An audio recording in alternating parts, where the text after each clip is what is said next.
ತ್ರೇತಾಯುಗದಲ್ಲಿ ರಾಮ 14 ವರ್ಷ ಅಯೋಧ್ಯೆಯಿಂದ ದೂರ ಇದ್ರೆ ಈ ಕಲಿಯುಗದಲ್ಲಿ 500 ವರ್ಷ ದೂರ ಇರೋಂಗಾಯ್ತು. ಅದೆಲ್ಲ ಮುಕ್ತಾಯ ನಾಳೆ ಪ್ರತಿಷ್ಠಾಪನೆ ದಿನ.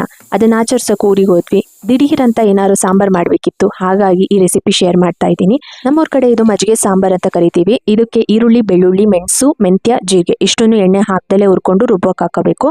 ಅದ್ರ ಜೊತೆಗೆ ನಾವು ಕಾಯಿ ತುರಿ ಬೇರೆ ಸಾಂಬಾರ್ ತರ ಜಾಸ್ತಿ ಹಾಕಬಾರ್ದು, 2 ಸ್ಪೂನ್ ಹಾಕೊಂಡ್ರೆ ಸಾಕು. ಮತ್ತು ಸಾಂಬಾರ್ ಪುಡಿನೂ ಅಷ್ಟೇ 1 ಸ್ಪೂನ್, ಮತ್ತು ಅಚ್ಚ ಖಾರದ ಪುಡಿ 1 ಸ್ಪೂನ್ ಇಷ್ಟನ್ನು ಹಾಕಿ ಕಡಲೆ ಹಾಕಿ ರುಬ್ಕೋಬೇಕು. ಇದಕ್ಕೆ ಒಂದು ಒಳ್ಳೆ ಒಗ್ಗರಣೆ ಕೊಡಬೇಕು. ಸಾಸಿವೆ, ಕರಿಬೇವು, ಹಿಂಗು, ಈರುಳ್ಳಿ ಹಾಕ್ಕೊಂಡು ಸಕ್ಕತ್ತಾಗಿರುತ್ತೆ. ಅದೇ ಜಾರ್ಗೆ ನಾವು ಮೊಸರು ಹಾಕ್ಕೊಂಡು ರುಬ್ಕೊಂಡು ಮಜ್ಜಿಗೆ ಮಾಡಿಕೊಂಡು ಹಾಕ್ಬೋದು. ಇಲ್ಲ ಮಜ್ಜಿಗೆ ನಿಮ್ಮ ಹತ್ರ ಆಲ್ರೆಡಿ ಇತ್ತು ಅಂದರೆ ಅದನ್ನೇ ಹಾಕಿ ಕೊತ್ತಂಬರಿ ಸೊಪ್ಪು ಹಾಕಿ ಉಪ್ಪು ಹಾಕಿದ್ರೆ ಮುಗ್ದೋಯ್ತು, ಸಾಂಬಾರು ಸಕ್ಕತ್ತಾಗಿರುತ್ತೆ. ಇದ್ರ ಜೊತೆಗೆ ನಾನು ಮಸಾಲೆ ಮಜ್ಜಿಗೆ ಮಾಡ್ಕೊಂಡೆ. ಪುದೀನ, ಕೊತ್ತಂಬರಿ, ಶುಂಠಿ, ಬೆಳ್ಳುಳ್ಳಿ, ಜೀರಿಗೆ ಪುಡಿ ಎಲ್ಲ ಹಾಕಿ. ಹೊರಗಡೆ ಚಳಿ ಮತ್ತು ಬಿಸಿಲು ಮಿಕ್ಸ್ಚರ್ ಆಗಿರೋ ವೆದರ್ಗೆ ಈ ಸಾಂಬಾರು ಸಕ್ಕತ್ತಾಗಿತ್ತು.